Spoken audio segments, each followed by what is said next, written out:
야코팡세입니다. 이태리 중부의 작은 도시 이름이 쿠마라 그럽니다. 쿠마라면은 참 못생긴 새의 이름이죠. 사람들은 이 못생긴 새를 한 마리씩 사갖고 집에 간답니다. 전설에 의하면 쿠마 이야기입니다. 옛날에 여사제가 있었는데 여사제가 아폴로 신에 가서 간절하게 자기 소원을 말합니다. 영원히 죽지 않는 불사의 축복을 주소서. 하도 애걸하며 애절하게 구하는 바람에 아폴로 신은 허락을 했습니다. 그래서 여사제는 영원히 죽지 않는 불사조의 축복을 받은 거죠. 그런데 불행합니다. 장수의 소원은 말하면서 이 장수해도 젊은이의 소원은 묻지 않았습니다. 그래서 생명은 장수하는데 영영 죽지 않고 있는데 육신은 계속해서 늘어간단 말이죠.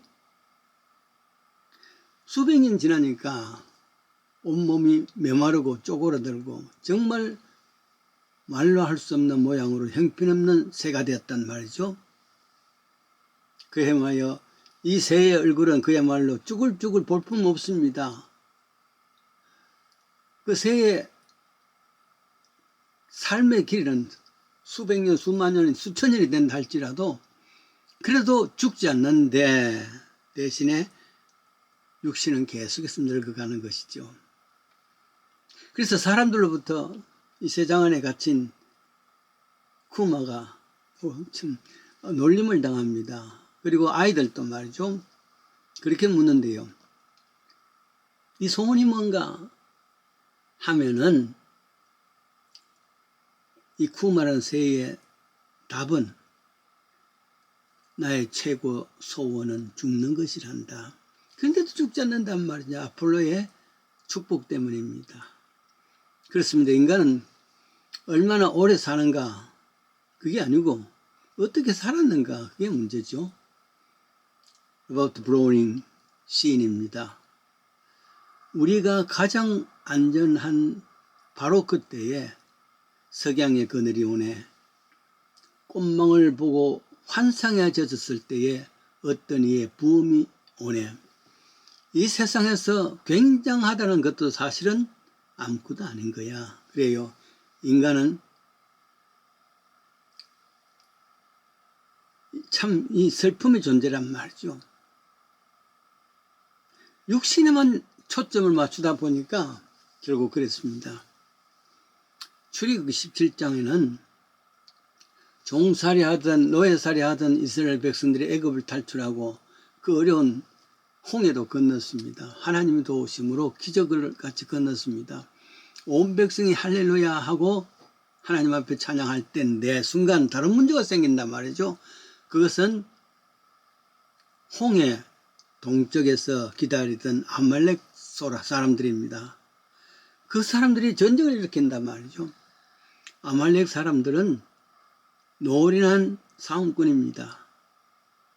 그들이 이스라엘의 후방이라면은 노인들, 아이들, 여인들, 힘없는 자들이 있는 그 후방을 침공했습니다. 공격했단 말이죠. 아말렉은 누구냐 그러면 본래 이삭이 두 아들이 있지 않습니까? 에서와 야곱인데 그 에서의 후손들이란 말이에요. 근데 미안하게도 말라기 1장 2절에 보면은 내가 야곱은 사랑하고 에서는 미워했다.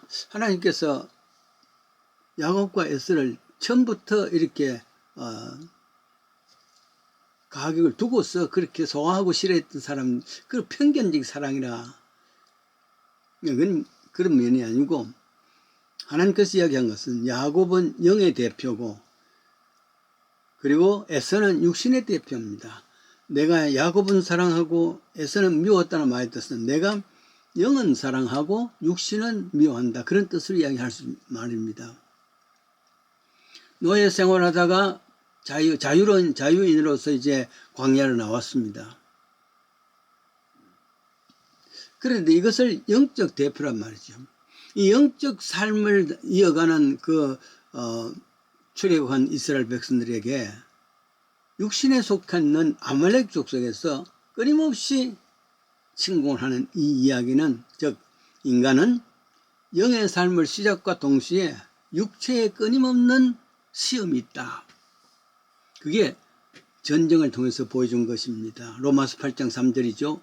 너희가 육신으로 살면 반드시 죽을 것이로되 영의 몸으로 행실을 죽이면 살리니 하는 정리입니다. 즉 영적 순례자의 길, 이스라엘 백성들의 순례의 길은 끊임없이 육체의 세력이 되는 사탄의 세력이 되는 아말렉의 침공을 당할 수밖에 없는 것이다, 그 말입니다. 바울은 이 둘의 다툼을 로마서 8장 5절에 이렇게 말합니다.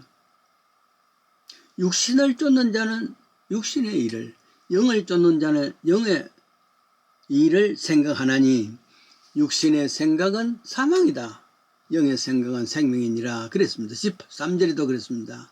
너희가 육신으로 살면 반드시 죽을 것이로되 영으로 살면 곧 하나님의 아들이 된다.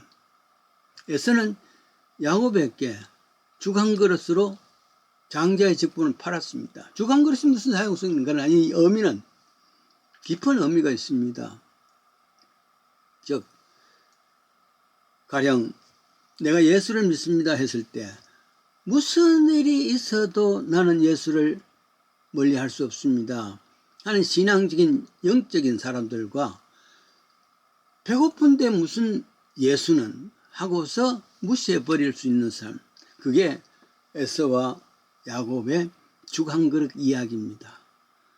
나는 무슨 일이 있어도 장자의 직분을 갖겠습니다 하는 것이 야곱의 생각이고, 배가 고픈데 무슨 놈의 장자의 직분이 필요한가, 내가 배고파 죽겠는데 예수는 무슨 예수냐, 그렇게 해서 팔아버리는 그런 사람들이 에서의 육신의 이야기입니다. 그렇다면 육신으로 살지 않고 영으로 사는 자가 육신의 공격이 있을 때 어떻게 이겨내는가? 사탄의 세력이죠. 아말렉 세력이죠. 성경에는 이 아말렉 세력과 싸울 수 있는, 육신의 세력과 싸울 수 있는 영적인 세 개의 손을 이야기합니다.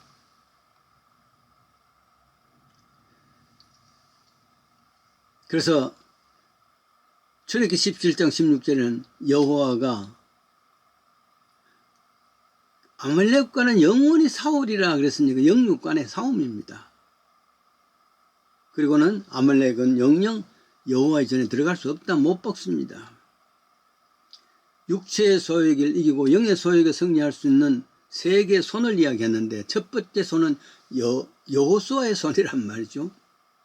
아말렉의 침공이 있을 때에, 즉 육신의 침공이 있을 때 앞장선 자는 칼을 든 여호수아입니다. 온 군대를 거느리고 육신의 세력이 있는 아말렉과 싸우죠.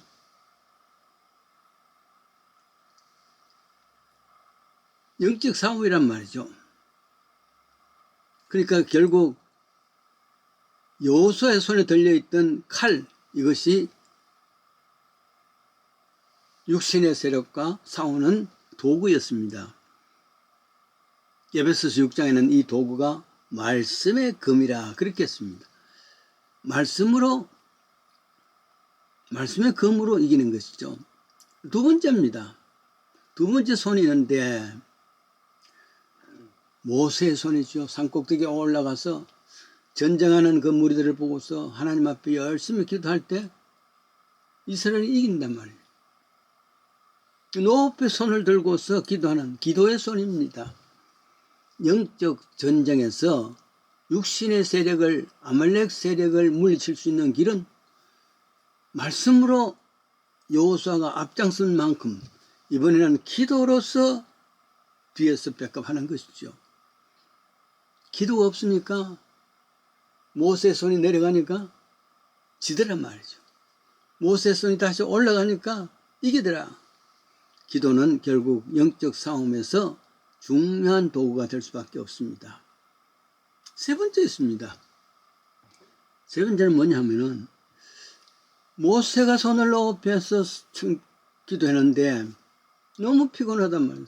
그러니까 점점 손이 내려올 거 아니겠어요? 그러면은 육신의 세력이 이긴단 말이에요. 이때 형이 되는 아론과 홀입니다. 아론과 홀이 양쪽에서 모세의 손을 받쳐주는 것이죠. 이런 결국 합심해서 기도한다는 말입니다. 혼자 하는 것이 아니라, 혼자가 아니라 여러 사람들이 힘을 합해서 기도할 때 그 말이죠.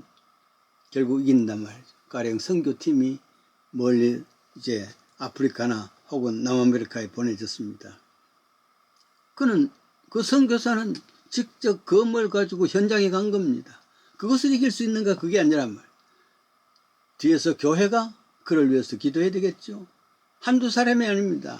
그래서 여러 사람이 기도로서 물질로서 백업할 때 승리하는, 이기는 그런 선교가 될 수 있지 않습니까? 결국 이 세 가지 손이 다 필요하지만은 여호수아의 금을 가진 손, 모세의 기도하는 손, 아론과 홀의 기도하는 손을 백업해주는 손, 그러나 그 모든 것보다도 여호와께서 이겨주셔야지요. 그래서 여호와 니시, 여호와는 승리자다, 이렇게 표현을 했습니다. 우리의 삶 속에 말씀의 검 잊지 말고, 기도의 손 잊지 말고, 협력의 손 잊지 말고, 더더욱 여호와 니시, 여호와께서 승리해 주시라는 이 믿음이 확실히 있기를 간절히 바랍니다.